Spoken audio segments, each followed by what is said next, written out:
Madam Finance Minister, first let me tell you that it is very difficult to sit through the entire discussion, but I can see that you have been sitting here right from the morning. Thank you very much.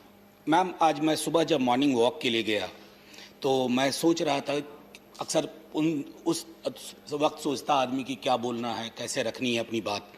असल में दिक्कत क्या है कि government, मैंने vote किया ना हो, मैंने ना चाहा हो, फिर ये मेरी सरकार भी है, ये हमारी सरकार है, और हमारी सरकार अगर फेल करती है तो हम भी फेल करते हैं।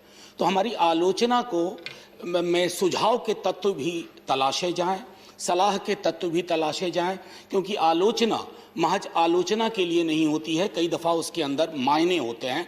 मैं इस बात को पहले एक सामने रखना चाहता था। मैम चेयरपर्सन, आज सुबह फिर दूसरा एक वाकया हुआ। मैंने एक प्रमुख अंग्रेजी दैनिक में दो खबरें पढ़ी। पहली खबर थी, share in workforce already falling, Covid job losses hit women harder. ये पूरी मैंने ही नहीं पढ़ी होगी, कई लोगों ने। मैं चाहता हूं इसका संज्ञान लिया जाए क्योंकि बहुत गंभीर मसला है। दूसरा, उसी अखबार में एडिटोरियल पेज पे, ऑप-एड पे एक पीस है जो कहता है what they lost in lockdown. एक साल हो रहे हैं आज, हम संभवतः, if I am not wrong, आज ही के दिन लॉकडाउन डिक्लेयर हुआ था, 24 मार्च। It says a year since migrant exodus, social nets for poor have weakened further.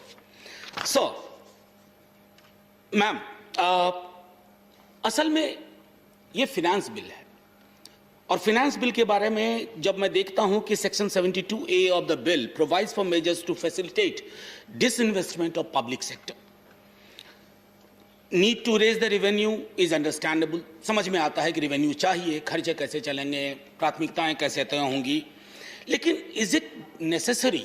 I am putting forth an argument, is it necessary to do it by entering into brazen sale of public assets? मुझे अक्सर लगता है कि हम बड़ी आसानी से कह देते हैं कि ये इसमें डिसइन्वेस्टमेंट होने जा रहा है। हम ये बात भूल जाते हैं क्योंकि आजकल 70 साल वाला बहुत गंभीर एक आरोप चलता है। 70 साल में कुछ नहीं हुआ। मेरे सामने जो माइक है वो 70 साल की ही संभवतः देन होगी जिससे मैं बोल रहा हूं ये बात, जिससे वो ये बात कहते हैं। मैं ये इसलिए कह रहा हूं कि मेरे विजय साई रेड्डी जी ने जिक्र किया, वो तो उस राज्य से आते हैं। मैंने पहले भी सदन में कहा कि हर तीसरे दिन मुझे रिप्रेजेंटेशन आता है वाइजैग स्टील प्लांट का। बैंक एम्प्लॉयज रिप्रेजेंटेशन देते हैं।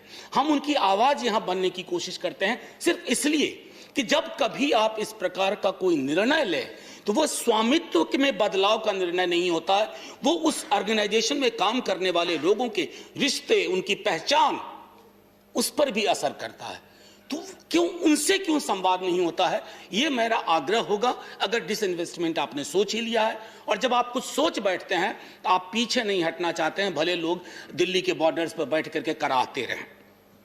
दूसरी चीज, मेरा एक डर भी है कि सच privatisation, probably I would want my honorable finance minister to clarify, it might lead to the kind of crisis which US faced in 2008. I'm just worried. I hope my worry is wrong. अब आप आज विदेशों में दवाइयां भेज रहे हैं और अच्छे से भेज रहे हैं, गुडविल कमा रहे हैं। आपने वैक्सीन मैत्री का नाम दिया, और भी कई नाम हैं, लेकिन आप ये भूल जाते हैं कि 70 साल में पब्लिक सेक्टर की फार्मा कंपनियों ने आपको इस मुकाम तक पहुंचाया है। ये आप अगर इस बात को भूल करके सीधे तय कर रहे हैं कि सब कुछ निजी हाथों में दे देना है, तो मैं तो सिर्फ ये कह सकता हूं, I wish you good luck. क्योंकि बार बार सदन में दोहराता हूं, कल भी एक चर्चा में ऑफ द रिकॉर्ड चर्चा हो रही थी, कमरे में कहा कि बिल है, चर्चा कर लीजिए, आप वोट करवा लीजिए। आपका नंबर है साहब, लेकिन नंबर ही लोकतंत्र में एक माध्यम है। वो it is not an and, it is a means. आप मीन्स और एंड का जो फर्क है उसको खत्म कर रहे हैं।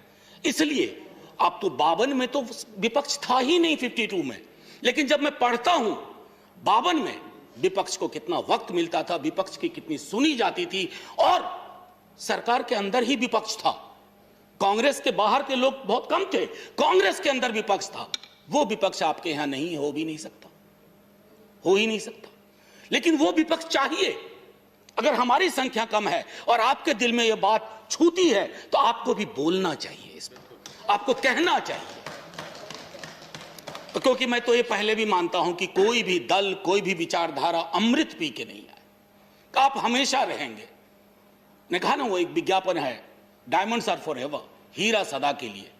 हीरा सदा के लिए हो सकता है, व्यक्ति सदा के लिए नहीं होता, दल सदा के लिए नहीं होता, और विचारधारा सदा के लिए नहीं होती। हमने विचारधाराओं का खात्मा देखा, पार्टियों का खात्मा देखा है।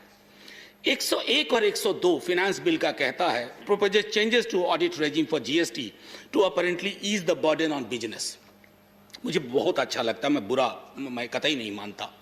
ईज ऑफ डूइंग बिजनेस, मैंने आज तक नहीं सुना ईज ऑफ वर्किंग कंडीशन।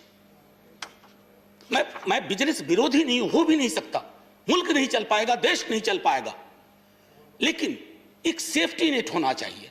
वो सेफ्टी नेट खत्म होता जा रहा है मैम चेयरपर्सन, और ये खात्मा दुखद है। मैं समझता हूं कि इसको थोड़ा हमारे विपक्ष के लोग, ट्रेजरी बेंच के लोग इसको ध्यान में रखेंगे। मैं बिहार से आता हूं और बिहार के बारे में बीते दिनों में कई दफा एक बात कही है। मैम, बिहार सामूहिक चिंता का विषय हो चला है। मैं सिर्फ सदन में कल क्या हुआ उसमें नहीं जाना चाहता। बिहार में रोजगार की स्थिति, जब मैं गांव जाता हूं, अपने शहर जाता हूं, नजर छुपानी पड़ती है। मैडम, कोई लोग कहते हैं नौकरी दिलवा दो, कहीं नौकरी दिलवा दो, नौकरी दिलवा दो, कुछ अवसर ही नहीं है। बाल्यावस्था से युवावस्था में आने के बाद वहां बच्चे वृद्धावस्था में सीधे जा रहे हैं। एजिंग फास्ट हो रही है। कारण क्या है? कुछ है नहीं, धूल, धूप, वर्षा, और वो भी कहर लेके आती है। मैं माननीय वित्त मंत्री साहिबा से आग्रह करूंगा हाथ जोड़ के, आप स्पेशली बिहार को फोकस करिए। ये कहा जाता है कि कोई बच्चा कमजोर हो, उस कमजोर बच्चे को आप अच्छी नजर से देखिए, थोड़ा दूसरों से अलग व्यापक नजर से देखिए, विशाल हृदय के साथ देखिए। बिहार को जरूरत है, क्योंकि बिहार में रोजगार के अवसर नहीं होंगे, निवेश के अवसर नहीं होंगे। बिहार में अगर बाहर नहीं होगी ना, तो देश में कभी बाहर नहीं आएगी। अगर आप चाहते हैं बिहार का देश का सर्वांगीण विकास हो, तो बिहार पर आप एक्स्ट्रा फोकस कीजिए, चाहे एक्स्ट्रा पैकेज या go back to your commitment of special stay. और ये मैं बार बार कह रहा हूं, खैरात नहीं है, लेकिन आज मैं याचक की तरह आपसे मांग रहा हूं कि बिहार को अलग नजरिए से देखिए, थोड़ा ज्यादा देखिए, क्योंकि बिहार बहुत पीछे छूट गया है। कल ही मैंने सदन में कहा था कि बिहार इस देश का, जो एक होता है ना इकोनॉमिक थियरी में अंडर डेवलपमेंट की, मेट्रोपोलिस एंड सैटेलाइट, बिहार उसमें आपका सैटेलाइट बन गया है, थर्ड वर्ल्ड है। उस थर्ड वर्ल्ड के नजरिए से उसको निकालिए। मैं कुछ छोटी छोटी चीजों पर मैम थोड़ा अलग से कहना चाहता था। जैसे बाकी मेरे बहुत सारे साथी अलग अलग विषयों पर, मैं शिक्षा पे थोड़ा अलग से मैम फाइनेंस मिनिस्टर के सामने रखना चाहता हूं। तकरीबन 320 मिलियन बच्चों की शिक्षा कोविड में प्रभावित हुई है। ये कौन बच्चे हैं, इसके लिए हमें रॉकेट साइंस का ज्ञान नहीं चाहिए। ये बच्चे दलित, पिछड़े, गरीब वर्गों से आते हैं। इन बच्चों के लिए, इनमें लड़कियों की संख्या बहुत ज्यादा है, इनके लिए आपके बजटरी एलोकेशन में कुछ ज्यादा व्यवस्थाएं होनी चाहिए थी, जिसका अभाव हमने देखा है। बल्कि ये कहूं कि 6.13% लोअर है, और पीछे साल के बजट के अनुपात में, जो कि ज्यादा होना चाहिए था। दूसरा आता है मामला मैडम कुपोषण का। कुपोषण और कोरोना के दौरान कुपोषण की जो अवस्थिति है वो और भी गंभीर होती गई। ये कुपोषित बच्चे हैं कौन? फिर मैं कह रहा हूं, ये रॉकेट साइंस के ज्ञान की जरूरत नहीं। Honorable member, you'll have to start concluding. You have a minute. You have a minute. You have a minute. Ma'am, वो क्या कहते हैं ना, कोई बात नहीं मैम, कोशिश करूंगा, गारंटी नहीं देता हूं। I've just been told that we have to be very strict with time. That's why. Ma'am, बस मैं कोशिश कर रहा हूं। मैंने देखा है कि बाकी लोगों के साथ थोड़ा उदार चरित्र रहा है आज, तो मैं भी। मैं दूसरी चीज असल में बीच में झटका लग जाता है। वो मैल न्यूट्रिशन और कोविड को लेकर के लेकिन बात में मैं मैम फाइनेंस मिनिस्टर सारे 4 को रैशनलाइज करके एक योजना बना दी गई है पोषण 2.0, जिसमें भी 18.5% का डिक्लाइन है। हेल्थ के बारे में मैं पहले कह चुका हूं, उस पर ज्यादा नहीं बोलूंगा। रूरल इकोनॉमी, ये मैं जरूर कहना चाहता हूं। आप बहुत तरह की क्राइसिस फेस कर रहे हैं। मैंने कल ही कहा था, हमारे एमओएस फाइनेंस थे यहां, मैंने कहा कि देश की अर्थव्यवस्था चिंता का विषय है, और चूंकि चिंता का विषय है तो जहां से चिंताएं दूर हो सकती हैं उन विषयों पे हमें करना चाहिए। और सबसे ज्यादा सिल्वर लाइन अगर आपको दिया है, आपके रूरल सेक्टर ने दिया है, अग्रेरियन सेक्टर ने दिया है, जिसने आपको कोविड के दौरान इतना दिया। आप उसके पक्ष में और गंभीरता से खड़े होंगे तो बेहतर होगा। एक चीज जो मैं बीते कई दिनों से सोच रहा था मैम, मेंटल हेल्थ को लेकर के हमारा नजरिया, आप मेंटल हेल्थ के कंपोनेंट में एलोकेशन देखिएगा जब डिवॉल्व करते हैं मैम, बस एक मिनट, जस्ट ए मिनट। मैं समझता हूं कि अगर साइकियाट्रिस्ट और साइकोलॉजिस्ट का रेशियो देखिए, ये खतरनाक है।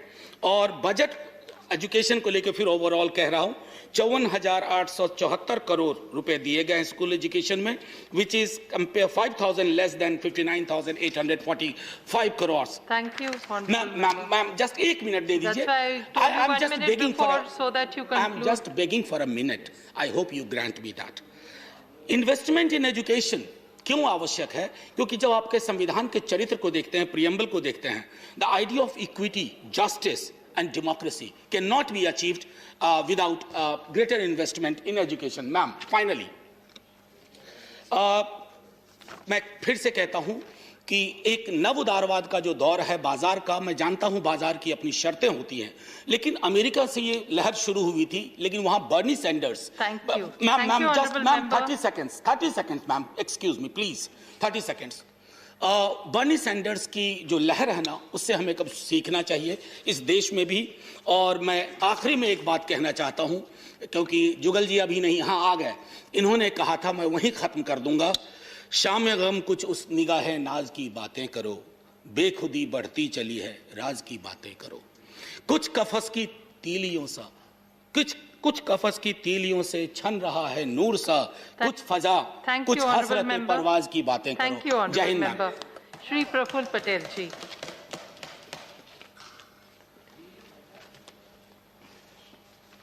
Thank you, Madam.